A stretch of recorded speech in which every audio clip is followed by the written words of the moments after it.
Imagine art എയുടെ ഉപവിഭാഗമായ അഡിയേറ്റ് സെക്ഷനിൽ magazine cover പേജും മറ്റ് ചില ചെറിയ പ്രവർത്തനങ്ങളുമാണ് ഇന്ന് നോക്കുന്നത്. വീഡിയോയുടെ ഡിസ്ക്രിപ്ഷൻ കൊടുത്തിട്ടുള്ള ലിങ്ക് ക്ലിക്ക് ചെയ്താൽ ഇമാജിൻ ആർട്ടിന്റെ സൈറ്റിലേക്ക് നമ്മെ നയിക്കും. നിങ്ങൾ ആദ്യമായാണ് ഈ സൈറ്റ് സന്ദർശിക്കുന്നതെങ്കിൽ നിങ്ങൾക്ക് സൈൻ ഇൻ ചെയ്യേണ്ടതുണ്ട്. ഞാനിവിടെ ഗൂഗിൾ അക്കൗണ്ട് വഴി സൈൻ അപ്പ് ചെയ്യുകയാണ്. നിങ്ങൾ ലിങ്ക് ഉപയോഗിക്കാൻ ആഗ്രഹിക്കുന്നില്ല എങ്കിൽ ബ്രൗസർ ഉപയോഗിച്ച് ഇമേജിൻ ആർട്ട് എന്ന് ടൈപ്പ് ചെയ്തു അവരുടെ സൈറ്റിൽ കയറാവുന്നതാണ്. അവിടെയും നമുക്ക് ഗൂഗിൾ അക്കൗണ്ട് വഴിയോ ഇമെയിൽ വഴിയോ സൈൻ ഇൻ ചെയ്യേണ്ടതാണ്. അപ്പോൾ ലഭിക്കുന്ന വിൻഡോയിൽ മറ്റു പ്രവർത്തനങ്ങളിലേക്ക് ഒന്നും പോകാതെ ഇന്ന് നാം ഫോക്കസ് ചെയ്യുന്ന ഇമാജിൻ സ്കെച്ച് എന്നിടത്തേക്ക് കടക്കാം. അതിനു മുമ്പ് പറയട്ടെ, ഒരു ദിവസം 100 ക്രെഡിറ്റ്സ് ആണ് നമുക്ക് അനുവദിച്ചിട്ടുള്ളത്.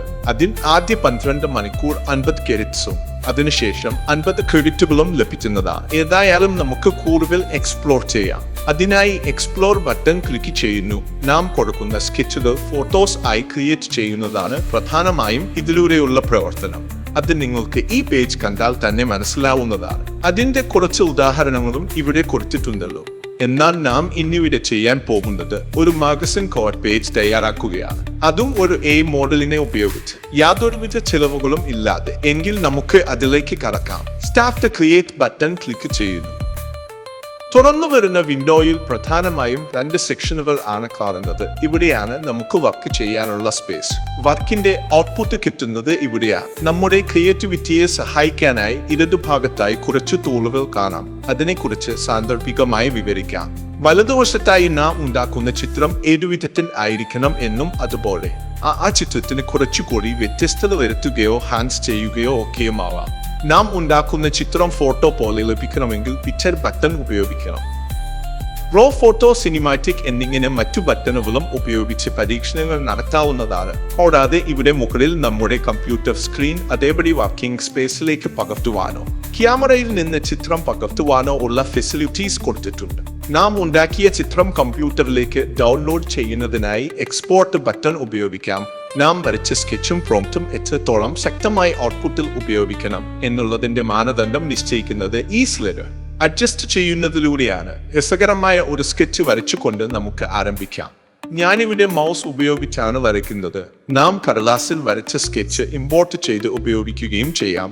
ആദ്യമായി ക്ലിയർ ബട്ടൺ ഉപയോഗിച്ച് നമ്മുടെ വർക്കിംഗ് സ്പേസ് ക്ലിയർ ആക്കുന്നു. ബ്രഷ് സെലക്ട് ചെയ്യുന്നു.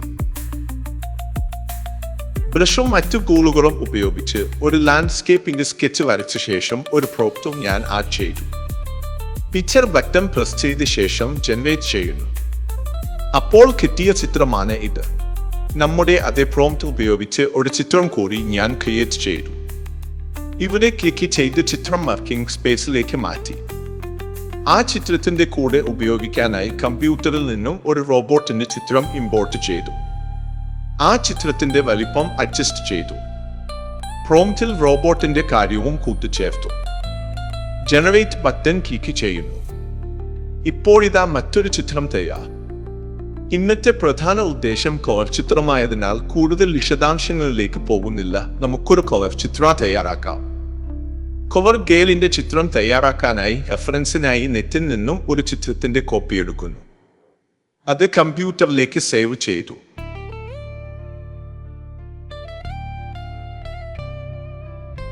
കമ്പ്യൂട്ടറിൽ നിന്നും ആ ചിത്രം നമ്മുടെ വർക്കിംഗ് സ്പേസിലേക്ക് അപ്ലോഡ് ചെയ്തു. അതിനുശേഷം ഫിലിം വേർഡ് എന്ന ടെക്സ്റ്റ് ആഡ് ചെയ്യുന്നു. ആ ടെക്സ്റ്റിന്റെ കളർ, ഫോണ്ട്, വലിപ്പം എന്നിവ അഡ്ജസ്റ്റ് ചെയ്ത് പ്രോപ്പർ സ്ഥാനത്ത് സ്ഥാപിക്കുന്നു. ആവശ്യമെങ്കിൽ മറ്റു ടെക്സ്റ്റുകളും എഴുതി ചേർക്കാവുന്നതാണ്.